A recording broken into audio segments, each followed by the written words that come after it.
Hi, my name is Colette Barnes, and I'm here to give you an instructional video on planting live stakes on your stream banks and river banks.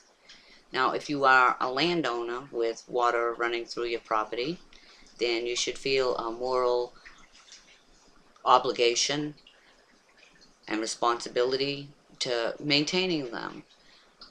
And I'm sure you probably do your part by picking up litter or anything that you may be doing a little bit of pulling old branches out, and all that's great. But planting on it, especially after it's had some destruction with flooding, is such a plus. I mean, it makes a healthy stream, and healthy streams will create a positive result in providing a habitat that will help in maintaining a sustainable food chain. Plus, it's a big bonus for you because it also helps to beautify your property and it reduces your ecological footprint. And in preparation, you're just going to need to get some tools together. You need your basic garden scissors, garden clippers, the handheld kind. Excuse me, you need some lopping shears. You need a 5-gallon bucket, and you also are going to need a rubber mallet like this. Now, you need to also locate a spot on your property that has indigenous trees. Using vegetation that's original to the area is important because they are more adaptable, they're less invasive, and you can usually find them nearby. Some examples of these shrubs and trees that are native to North Carolina are willow, silky dogwood, blueberry, and mountain laurel. Those are just a few examples. North Carolina has a lot of examples. Anyways, after you locate that spot, then you get your tools and your bucket and you go up there, and with your lopping shears, you cut a branch about 1 to 2 inches in diameter and 2 to 3 feet long, like off a tree. And if you try to cut that at an angle now while you're cutting it off the tree, then that's a step you won't have to do later. But do it, your tools have to be sharp. Do it fast so you get it done one swoop, because you don't want to do damage to the tree, and also the clipping. It just makes the clipping a little bit healthier as well. Make sure that you cut off all, like if you have the stick in your hand, cut off any protruding growth on it, any little twigs that come out of it or leaves or anything. So all you have is a straight stick. You just have a stick. And you keep cutting them off of shrubs and trees until you have filled your bucket. And you want to put the end down that you cut off the tree. The top is the other side, and you clip the top straight across, and the bottom's at the angle. And if you didn't cut it off the angle from the tree, then you cut it off the angle now. And you just put all these in your bucket of water, and until you get as many as you want, whatever variety you have or the amount you want, what you want to take with you. You can always come back later and do it again.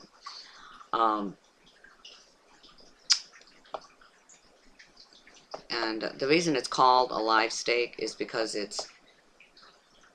you cut it right from a living tree or a living bush, and it's in like in a dormant state.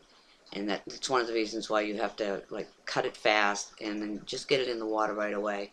Then that way the chances of it taking are a lot better.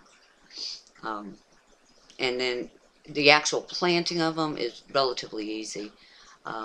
You just, depending on the location and access of your stream, you need to consider proper protective clothing, including some sort of gloves, some sort of durable gloves, and possibly some good non-slip shoes or some work boots, hiking boots even, like I said, depending on where your stream or river is located. This is important. It helps to protect against poison ivy, thorny shrubs, those are literally a pain, wet ground, rugged terrain. Hey, there's even a possibility of snakes and or bees. So being protected is kind of important. And then with your bucket of clippings, just go, and your rubber mallet. Don't forget you need your bucket of clippings and your rubber mallet. That's all you need to take with you down to the river. And go to the edge of your bank, and you're starting at approximately 1.5 to 2 feet away from the average natural flow of the water. You take one of your live stakes, and with your rubber mallet, hit it into the wet dirt so it's angled to the slope of the bank, and you hit it in there until it's about halfway in the wet earth. Then basically you plant the remainders of your clippings in a zigzagging pattern like this, going up the bank and then back down the bank. So up the bank and back down the bank. And depending on how steep your bank is or how wet it is, like you don't want to put these in dry dirt. You want to make sure they're in wet dirt. So you may have to do your angle at a little bit lower, or you can do it higher or whatever. But about 6 feet away is the recommended amount to do it in. And just keep doing that until all your clippings are out of your bucket. And it's also the best time to plant would be spring or fall. Planting in the summer, they usually don't take too well, like maybe too hot, or you might not get enough rain or something. But if you plant them in the fall, it actually is the best time, because then they remain in that dormant state, and then in the spring they just root with all the moisture and just being in the spring, you know.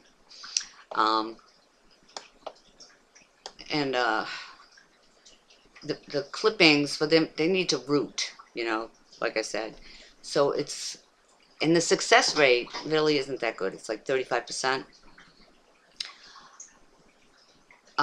There's other obstacles. There's beavers, drought, more flooding, different things that even people can deter in your plantings. So planting year after year is always a good idea, because then the ones that didn't take, you can put another one in its place. And you usually can see the ones that didn't take, the sticks that are just sticks sticking out of the ground, and then the ones that took have new growth on them and new leaves on them, and they're really, really nice. And, you know, it's important because all water is connected. So it has an effect on other water. You know, my water has an effect on your water, and you know, it all ends up in the ocean, and there's that whole water cycle thing.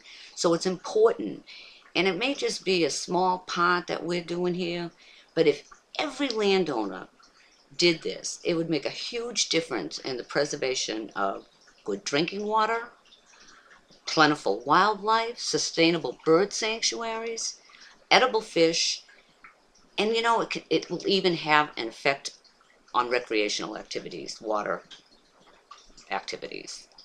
So do your part, and you won't regret it. You won't regret it. You'll actually enjoy your stream and your river more afterwards.